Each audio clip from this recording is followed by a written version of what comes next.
Li Hongjiang's Hui army also developed a strong determination to resist the French, and they allocated 5,000 Hui soldiers to General Feng. In return, General Feng made an unwavering commitment, prepared his own coffin, and embraced a die mentality in the face of the French forces. To repel the French advances, General Feng decided to exploit the terrain by constructing a tall wall between Mount Daqing and Mount Fengwei, and installing a second barrier at the pass. Simultaneously, defensive fortifications were erected on Mount Daqing, and the three passes coordinated for joint defense. With the defensive structures in place, General Feng chose to strike preemptively by launching a night raid on the French camp. While the French troops were sound asleep, General Feng's forces were concealed in the grass. Upon infiltrating the camp quietly, one group moved to rescue captives, while another aimed bombs at the armory. The French soldiers were shot down as they emerged from their tents. By the following day, the scent of roasted meat permeated the French camp. Commander Négrier, infuriated and humiliated, ordered an immediate counterattack. Yet, General Feng had already set up his firepower strategy, with infantry entrenched in trenches and artillery aligned. They awaited the decisive battle against the French, but the French had brought dozens of high-caliber cannons, relentlessly bombarding the positions.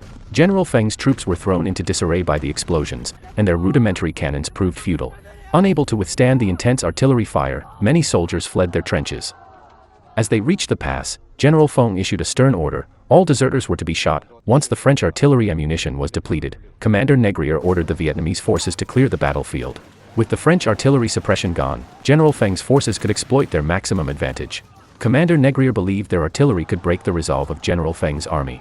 However, without the artillery cover, the Vietnamese troops were inherently weak in combat capability. Long oppressed and ruled by the French, they had lost the courage to fight on the battlefield. The Vietnamese auxiliary troops could only flee in defeat. Seeing the unreliability of the Vietnamese auxiliaries, Négrier had to deploy the Black Foreign Legion, increasing the bounty incentives to 1,000 francs for killing a soldier and 3,000 francs for killing an officer. The black soldiers fought for money with great fervor on the battlefield. To boost morale, General Feng led the charge with his knife, and the entire army fought together, engaging in a fierce and brutal struggle against the Black Foreign Legion. In an attempt to annihilate General Feng's forces, Négrier, disregarding the black soldiers' lives, ordered a collective artillery barrage. With a barrage of cannon fire descending, both sides suffered heavy casualties. Subsequently, Négrier sent the remaining forces into battle. Feng Shixian also led the cavalry to provide reinforcement, plunging both sides into a fierce melee. Négrier quickly realized that General Feng's forces held the numerical advantage, and hand-to-hand combat was what General Feng had been aiming for. The cunning Négrier then ordered a retreat. By the next day, as General Feng's forces advanced with artillery support, their cover and defenses gradually crumbled.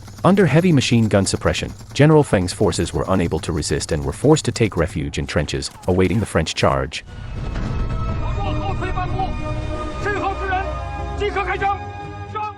General Feng led the charge, cutting through the enemy ranks amidst the thick smoke of gunpowder. In the midst of the chaos, his valiant forces clashed fiercely with the Black Foreign Legion. The ruthless Négrier once again ordered the artillery to fire, resulting in heavy casualties on both sides.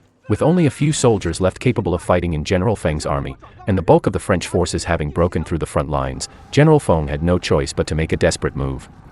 He lured the enemy deep into the area and set fire to the local villagers' century-old wine cellars on the mountain. The towering flames surged forth, resembling a fire dragon that consumed all the French troops along its path.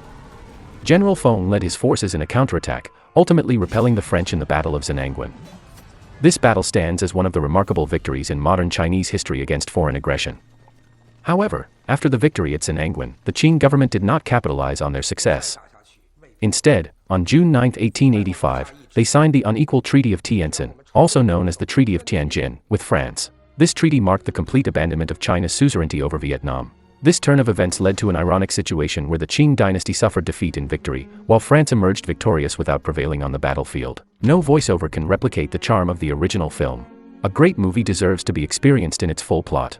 Thank you for your watching and subscribing.